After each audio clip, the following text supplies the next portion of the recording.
ശേഷമാണ് എൻ്റെ യാത്ര 2004 ആരംഭിച്ച് 2022 ഡിസംബർ 3 ഞാൻ ഈ ഫംഗ്ഷൻ ഈ ബുക്ക് പബ്ലിഷ് ചെയ്യുന്നത്. ചെന്നൈയിൽ വെച്ചിട്ടാണ് നമ്മളിത് ചെയ്തത്. മലയാള പുസ്തകം യുഗപ്പിറവിക്ക് മുമ്പിൽ അതിൻ്റെ English translation my masters from the fourth dimension, അതിന് തമിഴ് ട്രാൻസ്ലേഷൻ ഓം മുരുക കുമാരികാണ്ഡം നോക്കിയൻ പയനം. ഈ 3 ബുക്കിൻ്റെയും ഒരേ സമയമാണ് ചെന്നൈയിൽ വെച്ച് 2022 ഡിസംബർ 3 പബ്ലിഷ് ചെയ്തത്. ഇപ്പം 2 കൊല്ലമായി. ഈ 2 കൊല്ലത്തിൽ ആ ബുക്കിൽ എഴുതിയതിനെക്കാട്ടിലും കൂടുതൽ അനുഭവങ്ങളും അറിവുകളും ഭഗവാൻ എനിക്ക് പറഞ്ഞു തന്നിട്ടുണ്ട്.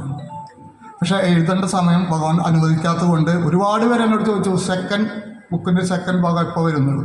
പക്ഷെ അദ്ദേഹം എന്ന് അനുവദിക്കണോ അന്ന് നമ്മളത് എഴുതി തുടങ്ങും. ഇത് എഴുതണ സമയത്ത് ഒരു 2004 തൊട്ട് 2021 വരെ 1 കൊല്ലം തന്നെ ശ്രമമാണ് ഈ പുസ്തകം. 2021 വരെയുള്ള അനുഭവങ്ങൾ ഇങ്ങനെ ചെതറിക്കിടക്കുകയാണ്.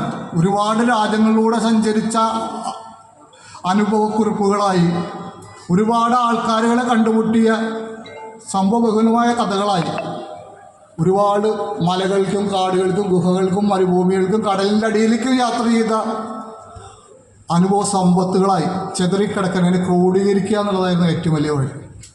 സ്റ്റാർട്ട് ചെയ്തു, എഴുതി തുടങ്ങി. ഓരോ ഇത് എഴുതി കഴിയുമ്പോഴും എന്നെ സഹായിക്കാൻ മണികണ്ഠൻ ഉണ്ടായിരുന്നു. അദ്ദേഹം ഓരോന്നും എഡിറ്റ് ചെയ്ത് തന്നു. അവസാനം നമ്മളൊരു പബ്ലിക്കേഷനെ സമീപിച്ചു.